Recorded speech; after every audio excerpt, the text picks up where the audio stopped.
সত্যের আল খনন করো। এখন এর মানে কি? এর মানে হলো তোমার জীবনে যে মিথ্যাগুলো আসছে সেগুলো কাটতে হবে একটি আল দিয়ে। আমার এক বন্ধু আছে, সে গঙ্গা নদীর পাশেই বাস করে। একবার সে আমাকে তার ফার্ম হাউসে ডাকলো, তাই আমি সেখানে গেলাম। আর আমরা যখন জমির চারপাশে হাঁটছিলাম তখন দেখলাম তারা জমির মধ্যে চ্যানেল তৈরি করে, যেন জল ফসলের দিকে যায়। যখন মৌসুম আসে ওখানে ধান চাষ হয়, ধানের জন্য অনেক জল দরকার হয়, তাই তারা এই চ্যানেলগুলো তৈরি করে।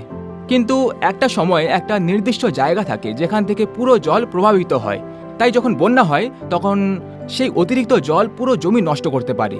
তাই তারা কি করে, তারা একটা আল কাটে যেন সেই অতিরিক্ত জল আর মাঠে না ঢোকে, তাহলে বন্যা হবে না আর ক্ষতিও হবে না। এটাই হচ্ছে আল খনন করার আসল অর্থ, যাতে আর কোনো ক্ষতি না হয়। এখন এর মানেটা কি? আমরা যখন বলি সত্যের আল খনন করো, এর মানে হচ্ছে যে তোমার জীবনে যে মিথ্যাগুলো ঢুকছে সেই মিথ্যাগুলোকে কাটতে সত্যের আল তৈরি করো। একটা উদাহরণ দিই, আমরা সবাই ডেভিড ও গলিয়াথের গল্প শুনেছি, তাই না? ডেভিড ছিল 5 ফুটের মতো, 5 ফিট মানে ছোটখাটো একজন খুবই বেঁটে যুবক। সে তখন কি করে, সে যুদ্ধক্ষেত্রে যায় আর কেবল তার ভাইদের জন্য খাবার নিয়ে যেতে। আর সে সেখানে গিয়ে দেখে যে সেই বিশাল দেহি লম্বা 7 ফুটেরও বেশি লম্বা গোলায়েত প্রতিদিন ঈশ্বরের সেনাদের চ্যালেঞ্জ করছে আর বলছে যে কে আছে আমার সাথে লড়ার মতো, কে লড়বে আমার সাথে। এবং প্রতিবারই যখন গোলায়েত চ্যালেঞ্জ ছুঁড়ে দেয় লোকেরা পালিয়ে যায়, কিন্তু ডেভিড তখন দাঁড়িয়ে বলে যে ও কে যে আমাকে চ্যালেঞ্জ করবে, আমি ওর সাথে লড়বো। এখন আপনারা ভাবছেন হয়তো যে এই ছেলে কি পাগল নাকি, এত বড় চ্যালেঞ্জ কি করে সামলাবে?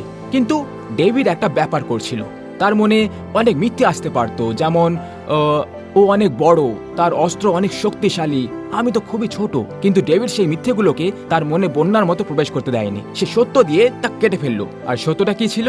সত্যটা ছিল যে আমি দাঁড়িয়ে আছি আমার শক্তিতে না, ঈশ্বরের শক্তিতে দাঁড়িয়ে আছি। যখন সে এটা করলো আমরা জানি তারপর কি হয়েছিল। প্রথমে সে একটা পাথর নেয়, তারপর সেটাকে ঘুরিয়ে ঘুরিয়ে ছুঁড়ে মারে, গোলায়েতকে কপালে মারে, একদম সোজা কপালে, আর সে পড়ে যায়। আর তার জয় হলো।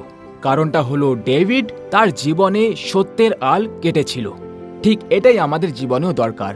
তাহলে ডেভিড কিভাবে জয় পেল? যখন মিথ্যা ভাবনা তার মনে প্রবেশ করছিল তখন সে ঈশ্বরের বাক্যের সত্যে নির্ভর করছিল। আমার ঈশ্বর আছেন, আমি তার শক্তিতে লড়ব। যখন সে সেটা করলো জয়টা তার হলো। এই জয় আমার আর আপনার জন্য। এখন আমাদের প্রতিদিনের জীবন এটা কিভাবে প্রযোজ্য? আমরা বহু চ্যালেঞ্জের মধ্য দিয়ে যাই, মানুষ আমাদের আক্রমণ করে, কথা বলে, তখন মাঝে মাঝে আমি ভয় পেয়ে যাই যে আমি কিভাবে লড়বো, এই যুদ্ধ আমি কিভাবে সামলাবো। কিন্তু ঠিক তখনই ঈশ্বর বলেন যে যুদ্ধটা তোমার না, যুদ্ধটা আমার। আমি যখন এই সত্যে বিশ্বাস করি, আমি সত্যের আল খুঁড়ে ফেলি, ঈশ্বরের বাক্যে দাঁড়িয়ে থাকি, আর তখনই জয় আসে। তাই এটাই ঈশ্বর আমাদের সবাইকে বোঝাতে চান।